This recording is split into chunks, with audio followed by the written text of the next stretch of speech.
Hot. Okay. And all right, welcome back everyone for tuning into this kind of off time special episode of Mine Your Biz Monday. We have a 3-part episode today, and here's part 1. First thing I want to do is thank our guest, Peter McCormack, host of What Bitcoin Did podcast. Peter, thanks so much for agreeing to be here today. No problem at all. Thank you for having me. yeah, this is amazing. So for our audience, if you see just off to screen right, you'll see the What Bitcoin Did podcast and homepage. Definitely encourage you to go check out Peter's work there if you are, of course, are not already involved or following, and check that out. Additionally, if you're not subscribed, and the numbers indicate that about 70% of you are not, go ahead and take a moment right now, hit that subscribe button, click the bell icon before you do anything else.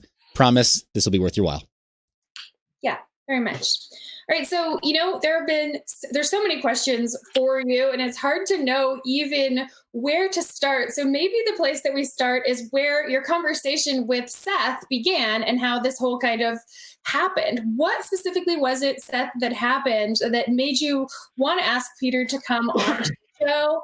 And how did this all get started? Wow, I think actually it. And I apologize, Peter. I'll be brief here. I think it happened when I saw you on Richard Hart's show, and you'll appreciate this. Yeah. Your appearance on Richard Hart's show signaled 2 things for me. I basically wrote him a book in the comments section saying, "Hey, I'd like to just do a little bit of interpretation, if I may. I think that what Peter was trying to say was this. I took a stab at interpreting what you meant when you reiterated on that show. Hey, I think this." Project X, we'll just say, is a scam. Hex is a scam. You can say that. I won't. We've taken a vow of not calling anybody a scam today. We present people evidences for them to make up their own minds. That's one of the driving purposes of our Saturday show. But I saw your appearance and I thought, okay, this is a guy who has really strong feelings towards this, and it's backed by a well-trained gut. And I think maybe he meant a couple of these things. So I wrote him a book. And that kind of marked for me the end of my following Richard's outlet, only because I thought, okay, I'm kind of getting tired of this. Mm-hmm. I saw you responding to somebody else on Twitter. Pardon me. On Twitter. It's really dry where I am. And I tweeted to you and said, hey, feel free to hop on our show anytime. We're very respectful of our guests. You need a water, dude. You need to get a water in you. You make me want to. I really do. You should get a water in you. Yeah, but that'd be good. You grab a water. Let me just tell you something about the Richard Hart thing, right? I didn't go on to debate him. Firstly, if we're going to get in a debate about technicals, what the fuck am I going to talk about? I don't get all this technical bullshit. I'm just not that way inclined. But most importantly is that he's a dishonest debater. So I watched his one with Stefan Livera, and he talks over him. There's a certain set of characteristics that a dishonest debater does, and he's very similar to the one I had with with Peter Schiff recently. And I don't know if you heard Peter Schiff on Rogan, but like certain people, when they're a dishonest debater, when they're coming into a discussion not willing to accept they may be wrong, what they'll do is a number of things. They'll speak over you, and they'll also, once you have them on one point, they'll flip to a new point. So they won't stay on point. And it's a bit like how excuse my mild sexism here, but like Bill Burr identified how you debate with your wife or your girlfriend.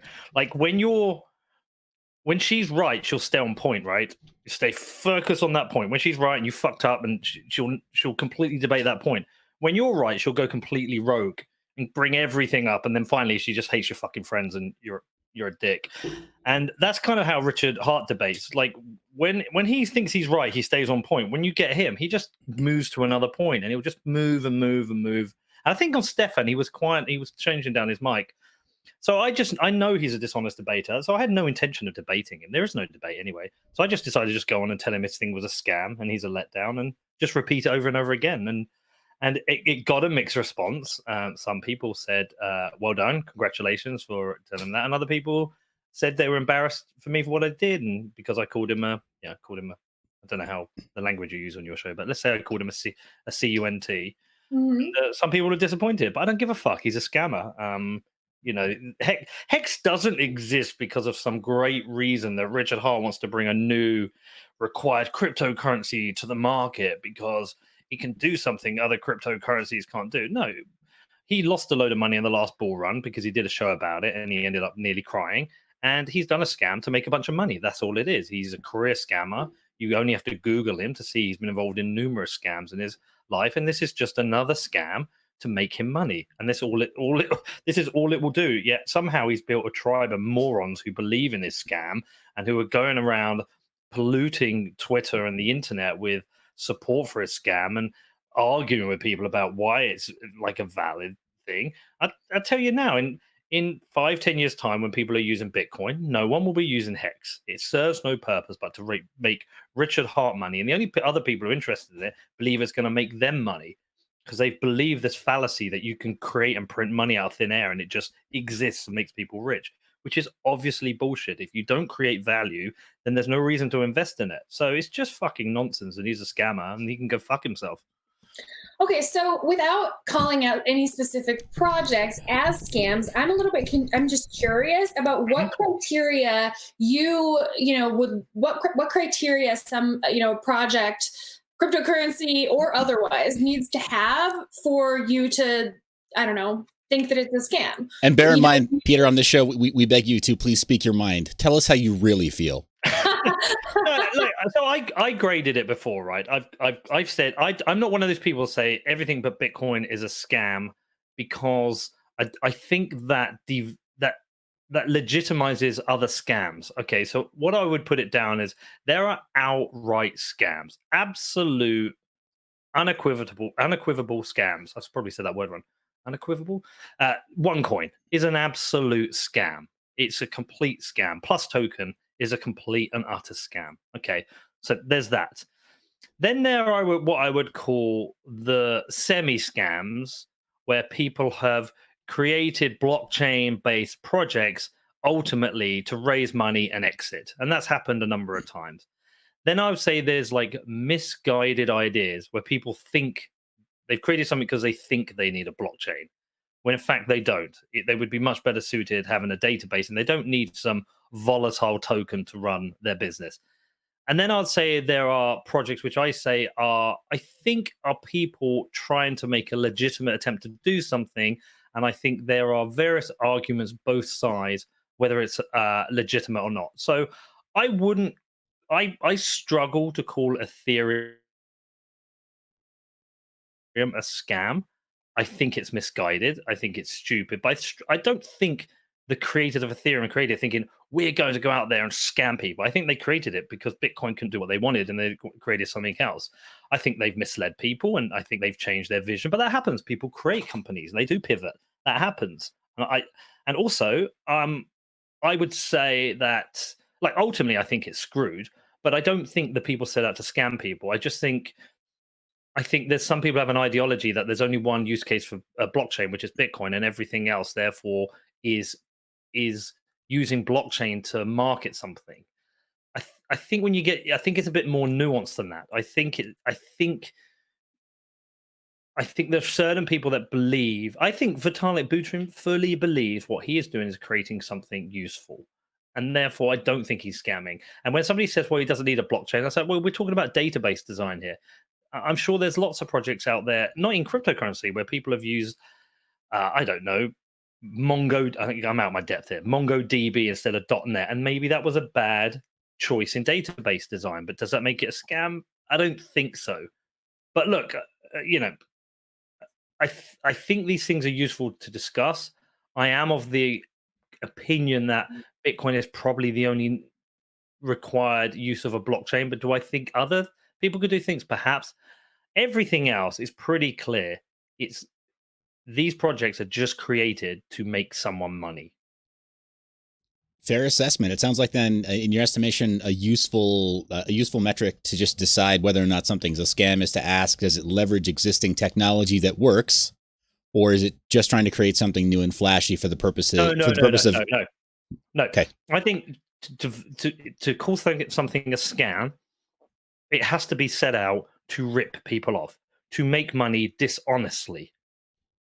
Now, again, you can scale that because Plus Token is highly dishonest, whereas something like Ethereum, people will say, well, you said it was a world computer. Now you're saying it's this. Now you're saying it's money.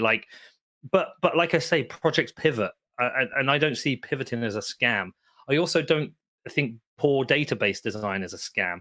I don't think poor systems design is a scam. I think it's potentially stupid, and perhaps you get yourself into a dishonest position. But like, how many companies out there have pretended they've created something and pretended they're traded insolvent and pretend they're still going and they're surviving fine and they're in a difficult position? I just think calling everything that isn't Bitcoin a scam, it removes the nuance of the discussion where it's required, and I don't think it's helpful. Great. Okay, that's awesome. That does definitely help clarify kind of where you come from when you do call something when you do use that 4-letter word, and that's really helpful. I think. I think say scam. It's not been banned by the Marxists. Yeah, right, yeah, not yet. Right, we're trying not to get canceled over here. I mean, so it's always walking on eggshells. But as far as stuff that we did want to talk to you about, and where we think, Peter, you've continued to produce and share tremendous value in the space, and obviously, I mean, you've been killing it over the last couple of years. Your show has grown to be such an incredibly earned, right? Like anybody who says otherwise is behaving like a hater. There's not room for that either, right? Like, I think in this space, there just isn't. Hate. Yeah, you're doing great though, and so we really are very humbled that you chose to spend the morning with us, our morning with us, your evening. It's fine. But I think we really wanted to get some of your take on other trends in the space, other things that you've seen so far. I mean, you've been able to tap some of the intelligence and goodwill of some of the best and the brightest in this space. I mean, nobody can argue that you haven't. You've gone really far to your way. And so you've seen some of this stuff and gotten unique perspectives from all over the crypto sphere. And most recently, something that Nicole and I were talking about that I think has thrown some followers for a loop is you've also reached out to some of the gold bugs. Peter Schiff is a notable guest. As far as Bitcoin, gold, other stores of value, other types of units of exchange, what most recently got you turned on to gold when you've been talking so much about crypto over the last couple of years? Help us understand kind of your thought process there, and I mean, without giving advice, obviously, like what's been your journey as far as that goes? Well, I mean, I think gold bugs and Bitcoiners are fighting the same battle. They believe in the same thing. They're interested in the same thing. The message is exactly the same. It's, I'm nervous long term about the debasement of my sovereign currency, and therefore I want to hold something which protects against that long term. Bitcoin and gold are doing exactly the same job here. A lot of people who are gold bugs have struggled to make that transition from gold to Bitcoin because, for a couple of reasons. For the same reason I bought CDs for like 3 years when you could get MP3s, because you wanted something tangible. I'm giving you some money. I need something tangible to justify this. And then also because they believe like a lot of the value in gold is in the fact that it has like a use case, right? An industry. But I mean, Bitcoin has a use case as well. So I just kind of wanted to go down that path and learn a little bit more about what the gold bugs are thinking, and perhaps open the conversation up just a little bit wider. Does that make sense? Absolutely. No, that absolutely makes sense. And I think what you're doing there is, I mean, you're doing God's work. We've frozen here. Yeah, maybe there might be a bit of a bad connection from one side to the other, but I'm hearing you okay. And so your signal is going out to the audience real time. But it seems like you're absolutely doing tremendous work there in terms of being able to help people who right now are experiencing one of the worst financial crises of their lifetime, right? Zoomers, they've never lived in adulthood through worse times.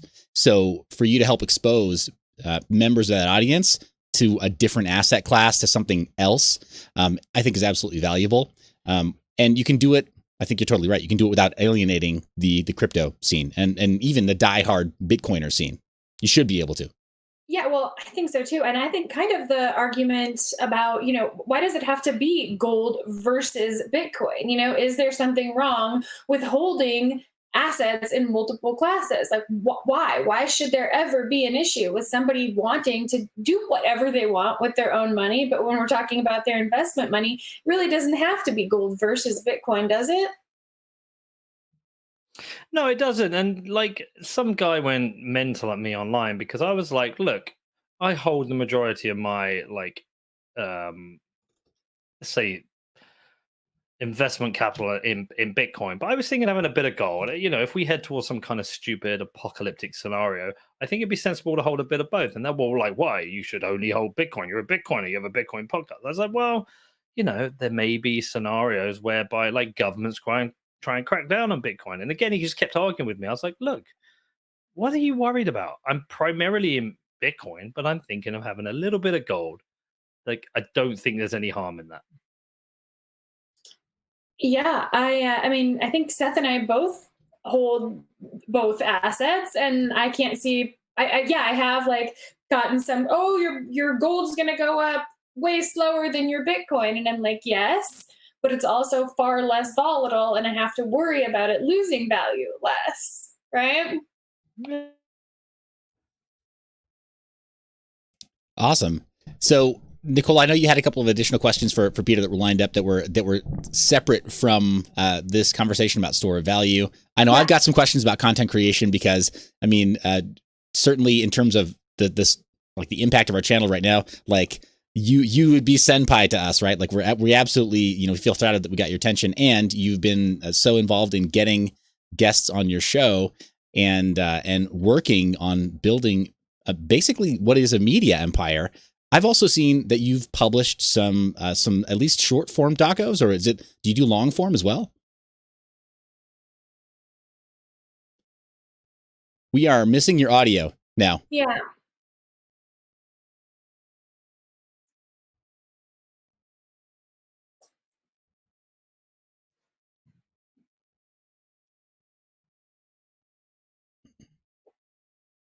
Peter, I don't know if you can hear us, but we can't hear. Mm-hmm. Okay. All right, so audience, thanks for being so patient with us with regards to some of the technical difficulties we occasionally have. We're using Jitsi Meet instead of Zoom, and the reason that we're doing that is because we want to model the behavior and the change that we wish to see in the world. With some of the suppression of communication, especially the suppression of private communication and encrypted communication, we I feel very strongly about going with Jitsi Meet instead of Zoom because it offers full end-to-end encryption, not only for one-to-one communications, but now for large group communications if you use a browser that supports it. So that's going to kind of be a standard. It means that occasionally we are going to have some technical difficulties where, sure, you can have Zoom that works flawlessly every time, but at what cost, right? Like, not only is there a monthly fee, but there's also the obvious problem of security, lack of encryption. So there you go. Occasionally things are going to work out this way for the live show. So we'll wait just a moment here while Peter jumps back in. But oh yeah, we could do the t-shirt show right now. We absolutely should. So I know I've got Yankee in the comment section live asking, hey, Nicole, what are you wearing today? All right. Thanks, Yankee. So I cut my shirt because it was just too big for me. And I was getting bored. And so I cut its Satoshi for President shirt into a tank top. And you can see Satoshi for President 2020. It doesn't have to come like this. In fact, it won't come like that. You would have to cut it and make it that way yourself. You can pick one up for yourself on mineyour.biz, along with 20 other designs. Yeah, roughly for the Satoshi 2020 lineup that Nerd Girl designed. There are quite a few. They're all super awesome. There are a couple that mimic the slogans and the artwork of popular candidates. There's one that mimics the Biden artwork. There's one that mimics the Trump artwork. But Nerd Girl has turned all of that design aesthetic on its ear by including images of Satoshi or slogans that are related to Bitcoin and hodling. So it's fun stuff, man. It's understated, but it's like way awesome. And it's an election year. These are limited edition. We're not going to be selling these next year. So some people don't want to just wear like a big, Bitcoin on their shirt because sometimes people will avoid you at parties or wherever. If you're, too proudly repping your Bitcoin, these are a little bit understated and still could be a segue. People ask me all the time who Satoshi is, and I tell them. Awesome. Yeah, Yankee says, creepy Uncle Joe. We don't have the creepy Uncle Joe version yet, do we? No, I don't think so. I do think that there was one design that I took from, or, that was inspired by a Joe Biden. Oh yeah, there was actually. I would have to look to see which one it is.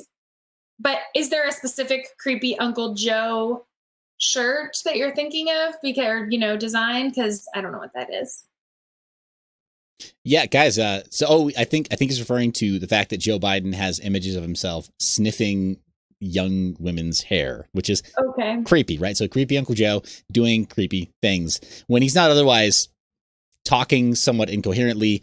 He can be found, sort of leaning over to sniff young women's hair. Just like how when you look at the United States map, it looks like Montana is creepy Uncle Joe sniffing Idaho's hair. Yeah, that's for sure. Kind of a weird thing there, but I'm going to look up, guys, right now. When I do a search on the Mind Your Biz website, I'm doing this live. Do a search on the Mind Your Biz website for the hashtag or for the tag NRDGRL. You see right there everything that Nerd Girl has designed shows up, including a pre-made tank top for the Bitcoin 2020 Make Altcoins Cry Again shirt. That one's pretty great. So we do sell a couple of designs already in a tank top. If you want to beat the heat now in August, it's starting to cool off already a little bit. But the Deadwood says in the comments, Joe likes to sniff everyone. I'm a little bit worried about that. I don't know if that's literally true, but it is a little bit suspect, right? Creepy Uncle Joe, way sus. But you see all the designs here under the tag crypto or Nerd Girl, Crypto Kid. Got the baby onesie as well for Crypto Kid if you want to get your kids outfitted in Crypto Kid material. But we got all kinds of designs there, right? So the 5-star Satoshi for President 2020. I really like that one. Yeah, I really like a couple of the new ones too. Yeah, they're great. We showed that first page, but a couple of those are taken directly from the candidates that are running in 2020. So this is great stuff, man. I mean, if you know somebody that's either far left or far right, it seems like in the cryptocurrency space, a lot of us are bare minimum centrists, if not kind of opting out of the two-party system and looking at alternative parties. So this is a great design to help you, do some commentary there. Speaking of opting out of two-party systems, tonight at 5:30, we have Libertarian vice presidential candidate Adam Kokesh. So make sure you come back for that show. Peter just sent me a message saying that his computer crashed and he would be back in 2 minutes. Oof. That is rough. Okay, so I'm going to go ahead and pull up that image. There we go. I'm so sorry about that. Oh, yep. Glad you're back. Yeah, no worries. This occasionally happens. We were just talking about it on the live stream that we use Jitsi Meet because it offers end-to-end encryption. It's simple to use because you just show up at a URL. So it's a bit like using Zoom in the browser, but some of the trade-offs are that occasionally people's systems won't always work perfectly with them. Right. But it's encrypted at least. So we're trying to pattern the behavior that we wish to see in the world. All good, bro. Right. Where were we? So we were talking about content creation and building a brand, and Seth. Yeah, absolutely. I was asking you about some of the documentaries that I noticed you. Oh, yeah. You've produced a couple documentaries, short form, long form. I didn't really dive deep into them, but that's made me curious. Yeah, just natural next steps is, you do interviews and where do you want to go creatively next? And I've always wanted to be a filmmaker. So, before this Corona bullshit kicked off, I was like, okay, I want to get into filmmaking. And I went out to South America for a few weeks with a camera guy. We We went to Colombia and Venezuela, made a film, which was cool. That was good fun. I enjoyed it, learned a lot about it. And then I went to Turkey just as Corona was kicking off to the border with Greece when it's kicking off with the refugee crisis. Again, made a little film there, learned a lot about it, but like still early days. I'm kind of where I was when I made first few episodes of podcasts, just learning about it. And maybe hopefully in a couple of years' time, I'll be making better stuff than that. And I'm doing a little bit on the podcast as well. I'm making mini audio documentaries on the Defiance podcast as well. But yeah, just like natural next steps. You know, you want to learn new things, do new things, push yourself, right? Sure. Yeah. Well, I'm impressed also. I'm curious about your work with the Syrian refugee crisis. You mentioned that you were in Turkey and then Greece. How far along have you gotten with that particular documentary? So that's live. You can watch that on YouTube. I didn't go to Greece. I just went to Turkey. I went to where the refugees, because it was so. At the time, it was being reported in the press that there was a Syrian refugee crisis, and that because al-Bashar was bombing Aleppo. I think it was Aleppo. I'll have to double check. It might not have been Aleppo, but anyway, he was bombing one of the villages close to the Turkey border. So the news was that more Syrian refugees were fleeing into Turkey, and Turkey's already taken millions of refugees. So the news said that they'd opened the border with Greece. Erdogan had opened the border with Greece to just to kind of relieve the pressure. When I actually got there, got to the border, I'd say less than 10% were Syrian refugees. It was all forms of refugees and migrants from across Africa and the Middle East, just trying to get into there. And I just wanted to see it. I just wanted to see what was going on. So again, made a little documentary, kind of / news report of what's going on. And yeah, I learned a lot about it. It was an interesting process. Wow, it sounds like it. So as far as based on what you saw on that first visit and having produced that first episode, would you consider going back? Do you feel like you've kind of scratched that itch already? You answered that question, or? No, I definitely want to cover refugees more, because I think it's a really interesting topic in that the borders you live within, or that you're born within, really is just the lottery of life. I'm lucky to be born in a country like the UK, and fairly stable, got our issues, but some people are born in places like Eritrea or Iraq, and Iraq has been decimated since the US decided to go for Gulf War version 2. And the question I always put to myself is, as people in Greece are fed up of refugees coming in, because some of the refugees, some of the migrants, some come settle, want to get a job, work, and but you do get social unrest, and they're fed up of it. I put myself in the position of somebody who would maybe be living in somewhere like Iraq or Aleppo, had a family, but well, of course I'd get the fuck out and go and try and live somewhere else. And so I don't ever hold that against anybody, but I do recognize it comes with complications on the countries people are going to. I think it's just a hugely complex issue. So I do want to study more about it. I do want to make. I've got an idea for more of a dramatized film I'd like to make about refugees, a script that I've been working on. Fingers crossed, at some point I'd get my skills up to a point where I could make something like that. But I definitely think the topic of refugees and migrants and geographical changes, the journeys that people go on for these geographical changes, I think is an interesting topic that I'd like to do a bit more on.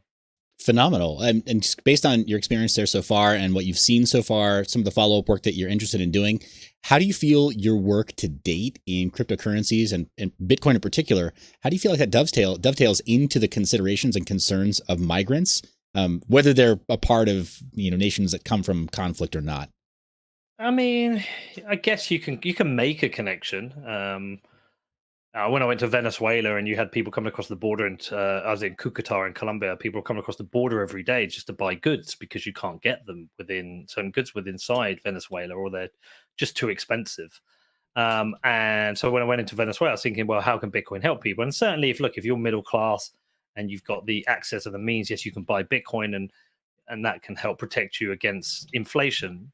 But at the same time, I don't think that's really the story. I mean, that's a small story. I'm just much more interested in the story of how a country went from the richest in South America to utterly decimated by the well, let's talk about 2 administrations under Chavez and following that Maduro, and try and understand how you get away from such a desperate situation, and also like what role does geopolitics play into it? What role does sanctions play into it? So I want to understand more than that. And if there is a Bitcoin connection, then I would make it, but I don't feel a pressing need to. It's the same with the migrants. I mean, you can make an argument that a migrant traveling across Europe, if they had any money, if they held it in Bitcoin, then when they get to their destination country, that's useful. But at the same time, I mean, I just don't think that's a huge use case right now, and I don't feel like when I cover these other topics, I don't feel a need to dovetail Bitcoin into it if it's not part of the story, just because I do Bitcoin work. Sure, got it. Okay, so this is Peter saying he's ready to break out. Will not be pigeonholed. No, just like I still want to do the Bitcoin stuff. It's just another topic. Like you've got these kind of asynchronous topics, right?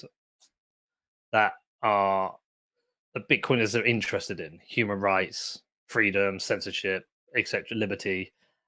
But I don't feel like I have to put a Bitcoin lens onto everything. Got it. Okay. So Nicole, I know you had a...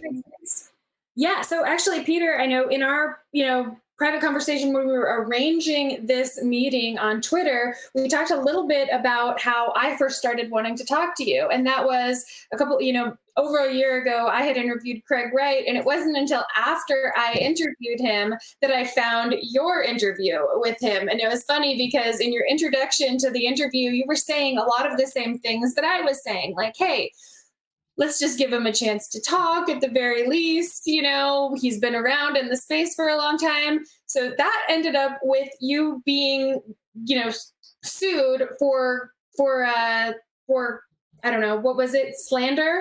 Libel. Libel. Yeah, okay. Libel. So I watched that interview all the way through, and I'm wondering what happened after that led to him being able to sue you for libel. Oh, well, that was about a year later. I mean, I just posted some tweets about him that I have an opinion where I disagree with some of the things he says about who he claims to be. And because of that, I'm now being sued in the High Court. I mean, it's as simple as that. I can't really talk too much about the case because it's a live case, but I said some words, and now I'm in a very expensive lawsuit that's costing hundreds of thousands of pounds, which is fucking ridiculous. And yeah, I mean, I think I did when I did the interview, I was naive about who he is or what he stood for, and I just felt like I felt like I'd achieved something by getting the interview. I felt like felt like a get at the time, and in hindsight, I just wish I hadn't done it. So I know that you can't say very much about the case because it's ongoing, but there was an article just a couple of days ago, and I'm really curious because, of course, the article is on Calvin Ayre or CoinGeek.com, but the article claims that you were ordered to pay £18.5 thousand because of the court refusing to delay the case or the discovery. Yeah, so this is just, it's just one of these stupid things. If anyone thinks CoinGeek is an impartial place for truth to report on a lawsuit between Craig Wright and myself, then I would suggest they go back to school or get their head examined, because it's just a propaganda machine for their bullshit. The legal process has many stages to it, of which certain things you ask for delays, or you accept delays, or you want certain things. And you can sometimes you agree, sometimes you don't. And because of that, at each stage, if someone's asking for a delay, you have to pay the cost of that. There's been a number of times where they've wanted delays and they've had to pay, or they've wanted to change parts of the case and they've had to pay parts of my costs. I think the idea they had with that article was to make it look like they'd had some big win because I was ordered to pay costs. All it was is we made an application to delay part of. We have an application to strike out the claim based on abuse of process, and we just said we think it makes sense to do discovery afterwards. So we made an application for that. The application was denied, therefore we have to pay their costs. It's just part of the legal process. In the grand scheme of things, if you looked at the numbers that have been spent on this lawsuit so much, like $18,500 is like, it's fuck all. It's nothing. It's completely irrelevant. I could probably dig out all the bits where they've had to pay parts of my cost, but that isn't a win. That's nothing significant in that at all. But Calvin Ayre obviously wants to keep putting out different propaganda into the market, and that's what he's done. But I mean, the CoinGeek itself, I mean, it's just a website full of nonsense, just absolute garbage. I'm pretty sure the person writing it is failed English at school, and would never be able to get a credible job in journalism, because it's written at moron levels of intelligence. Well, getting a credible job in journalism is not what it used to be anymore, right? Like, I've written for multiple crypto news outlets, and I can tell you that I've done more journalist work as an independent, publishing with Seth and on my own YouTube and on Twitter, really. I mean, journalism in general is highly skewed and made to look however the audience, for whatever the demand is, for whatever the advertisers want to see. So yeah, but CoinGeek isn't journalism. It's a front for BSV. It's just, and whoever's writing those articles, it's just very low very low intelligence. So what you're saying then is that it can be proven that CoinGeek is a portfolio company then that leads back to Calvin. I mean, isn't it obvious? That's actually not even debated. Yeah, I think it's out in the open. Mm-hmm. Yeah, it's just fucking garbage. Yeah, I mean, whatever. It's just garbage. I am really interested in asking you just a couple of questions about you've interviewed Hester Peirce, crypto mom, SEC commissioner. Hester Peirce. It looks like it reads as Pierce, but it's actually Peirce. Peirce. Okay, Hester Peirce, crypto mom, SEC commissioner, and I'm curious what you think about crypto regulation, or about really even having regulation in financial markets. Do you think that that's something that should continue? Should there be regulators that say, hey, we're going to keep people's money safe for them and prevent certain people from making investments? Or should we have a completely free and open market where people are free to do whatever they want with their own money? Or where kind of on that scale do you fall? So I obviously believe that we should have no regulation, completely open and free to make our own decisions about our own money. I mean, I don't believe I need somebody in an office somewhere in London telling me what I can do with my money. I feel grown up and responsible enough for that. A bit like parenting. I don't want someone telling me how to parent. All those things I'd rather just do myself. At the same time, I accept we live in a world where we have regulation. So however much I shout, I don't want us to have it, it's not going to go away. So I think working in a smart way with smart regulators is a necessary evil that you have to do. Luckily, we have people like Hester Peirce, who is progressive in the ideas around Bitcoin and finance, and she supports Bitcoin. She supports the idea of Bitcoin. So she's utterly fantastic, and I think she's an absolute asset. We have her, but yeah, I wish we didn't have regulation. I'd like to do as I choose. But if we're going to have it, let's have smart conversations about it, and let's try and reduce the burden of regulation. Okay, great. So I have one more question to you, and it relates to, I told you a little bit. I see, the journalism that I do within the cryptocurrency and blockchain space now as related to some of my previous academic research, which was about tribalism and religious communities. And I just kind of ask everyone if they think that tribalism is a problem in cryptocurrency. Good question. Well, it exists for sure, but what would make it a problem? So what I posit is that it hinders adoption because it's confusing to outsiders, that all the infighting and bickering. Yeah, so it's a good. So what adoption is it hindering? I only really believe in Bitcoin, and I don't believe the infighting is stopping the adoption of Bitcoin. But if you are somebody who believes that Ethereum is a scam, if what is it, Nassim Taleb said, if you see fraud and don't say fraud, you are a fraud. So you have a duty to try and protect people from investing in these things where they might lose money. And that's where a lot of the infighting and tribalism is. So is it a problem? if you ultimately protect people from making poor investments because you've been involved in some form of tribal warfare, is that a bad thing? Does tribal warfare ultimately lead to better products and better ideas? I don't know. It's a tricky one because I can see both sides of it. If there's no tribalism and no infighting, would that open up a avenue for scammers to just come in and exploit people? Potentially. The toxic nature of Bitcoin, I think, levels a certain amount of responsibility onto people. Not that people always pay attention, but it certainly exists. So I don't know if it is a bad thing. I don't often see Bitcoin complaining about tribalism being a bad thing, but I do often see shitcoiners complaining about it. Okay. All right. So I want to ask just another kind of follow-up question there. You say that it's a responsibility of someone to protect others from getting scammed. If you see a scam and you don't yell scam, then you're a scam. So I want to say, at some point, weren't people yelling Bitcoin is a scam and trying to protect others from getting involved in Bitcoin? That's not to say that I want to compare, alleged shit coins to Bitcoin, but I do want to say, I think that people should be responsible for their own money, and that I'm not responsible for what Seth does or what you do or what anybody does with their money. And I kind of just wanted to get you weighing in there. Yeah, I mean, they still do call Bitcoin a scam. People do still shout that at it, and it happens. And is that a problem?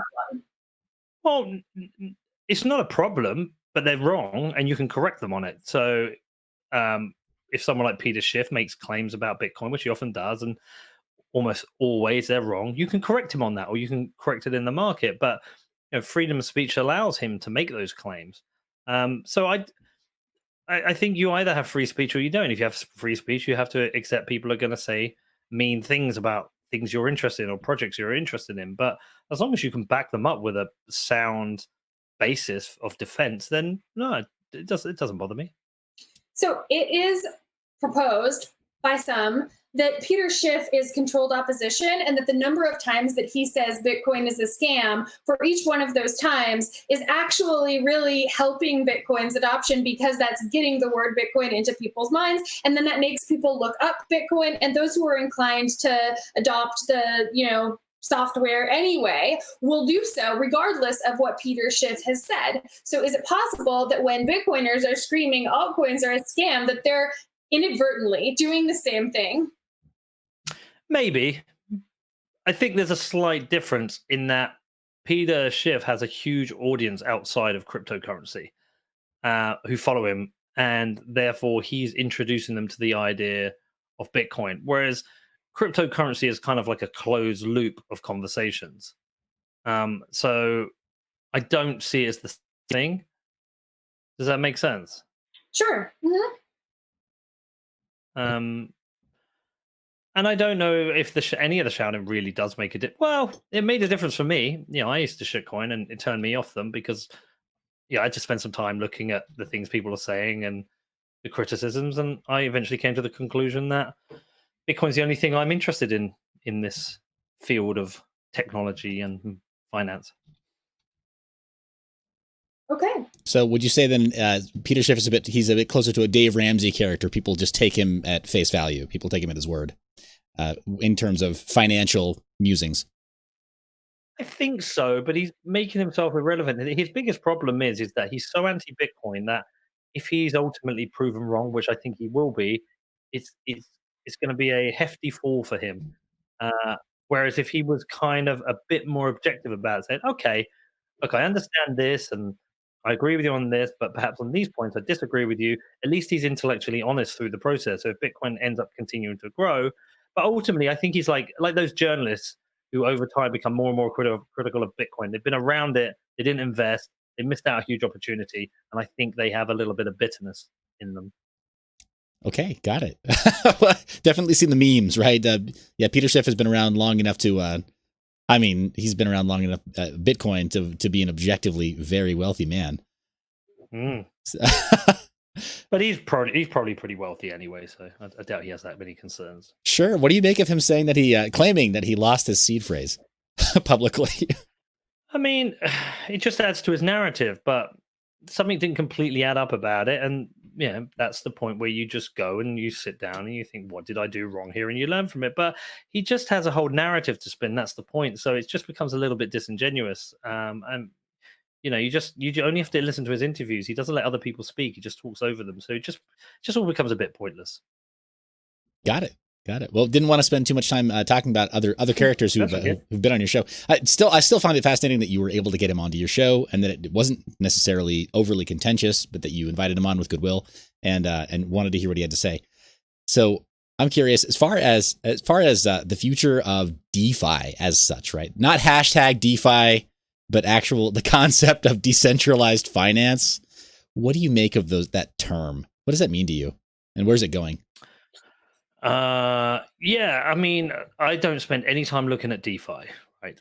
I don't look. I just see things like tendies and band and this and that and all these different things going on, and I don't see it as like some new revolution in finance that's going to gobble up most of the industry. I see it as a game. I think it's just a game that people are playing to try and accumulate as much money as they possibly can against each other in this weird kind of environment and exit. I don't see this as I don't see it as a revolution in finance. There's too much weirdness going on. Too much stuff doesn't make sense. Like I think of the average person, right? They're used to borrowing money from a bank in a currency they understand with an interest rate they understand. They're not used to buying tokens and depositing tokens and yield farm. I mean, I think the whole thing's very confusing. I think it's open to massive exploitation, and I have zero interest in it, I'm afraid. Sorry. Every time I have a little look, I'm like, I don't care about this. Sure. Well, let me do this then. Let's take the players of like tendies and such off the board entirely, and let's just reclaim the words decentralized finance, irrespective of all that other stuff that you mentioned before, because it seems apparent. I think you're right. I think a lot of people are just trying to accumulate some sort of a bag of value that they then put into the safe harbor of Bitcoin or other assets, and that's kind of their strategy for many of them. Maybe not all of them, but let's leave aside all of the really high risk behaviors that you see with these tokens that literally anybody can mint. On the show, we talk about it. I'm not a developer, but even a knuckle dragger like me, I've gone out and created an ERC20 token before, and I've forked some coins before by just reading some documentation, just reading some how-tos on the web. So if I can do it, then I shudder to think who else is doing it. Take all that aside. What do you think decentralized finance could be within the projects that you feel confident in? I don't know, because I don't really understand what this decentralized finance really is. I mean, I have Bitcoin, which is a decentralized currency. I lend some of it out on BlockFi, and I get paid interest. But that interest and that lent Bitcoin exists custodied by them. I'm imagining that in the DeFi world, that there isn't a central custodian. It is, I don't know, locked up in some smart contract or something somewhere. But I don't have any interest. I don't know what it's about. Like I say, every time I've looked at it, it just seems like a game of nonsense of who can make money, where, and how.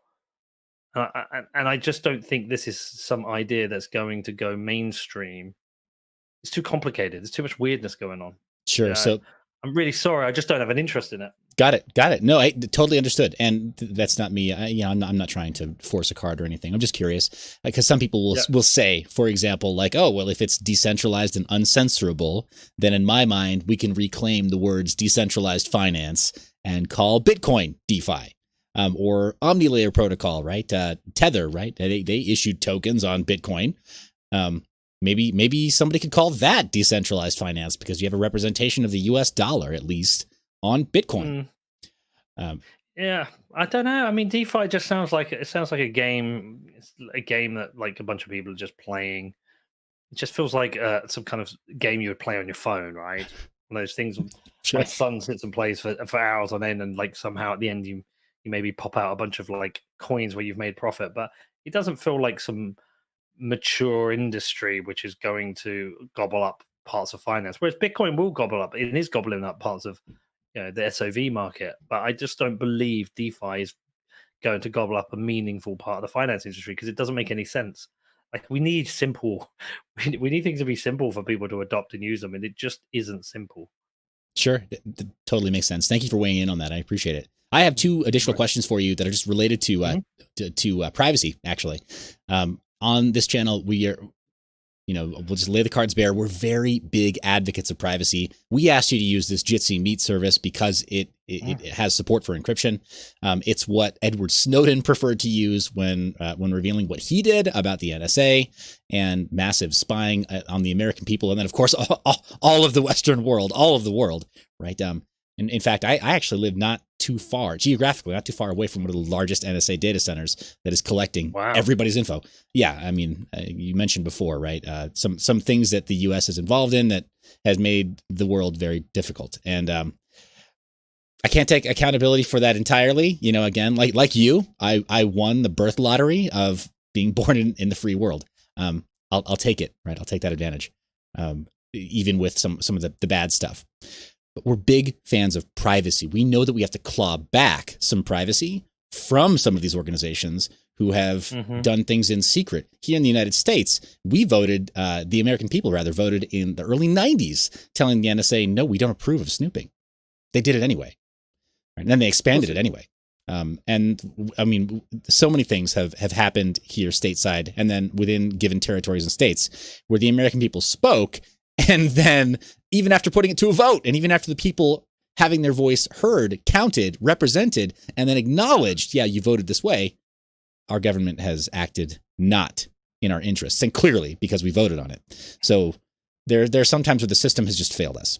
We have to reclaim privacy. We think, in your mind, are there really good measures that a person can take within Bitcoin and the cryptocurrency space, or just in terms of personal OPSEC for privacy? And you've traveled quite a bit, so we know you've seen a lot. What do you think works, and what would you suggest? So I'm pretty crap at managing my privacy because I think it's too hard for the average person. I've interviewed Jameson Lopp a couple of times about privacy and talked to Matt Odell about privacy, and there's a lot of things you have to be able to do to claim your privacy, and you can make one mistake and screw it up, especially with something like Bitcoin. It really is difficult. And also, you give up a lot of your privacy for convenience. I remember I turned off all the tracking on my phone, and actually, your phone becomes a lot less useful. It's nice when you get to somewhere like San Francisco, and you're like, I want to go out for dinner. There's the steak restaurant that's 5 minutes from you. Here's a review. That's useful. So, but I do like the idea. I spoke to Fluffy Pony about this. I think a company like Apple are going to lead the way on privacy, and they're going to bake privacy into their products and make it a lot easier for people, so people don't have to worry about it too much themselves. But at the same time, I've kind of also sadly come to this kind of place where I accept our privacy is always under attack by government, and they probably know more about us than I think, and everything I do to try and protect myself, they have access to, and that's frustrating and sad.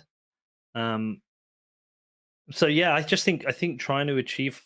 So firstly, actually, I think a lot of people don't care about privacy.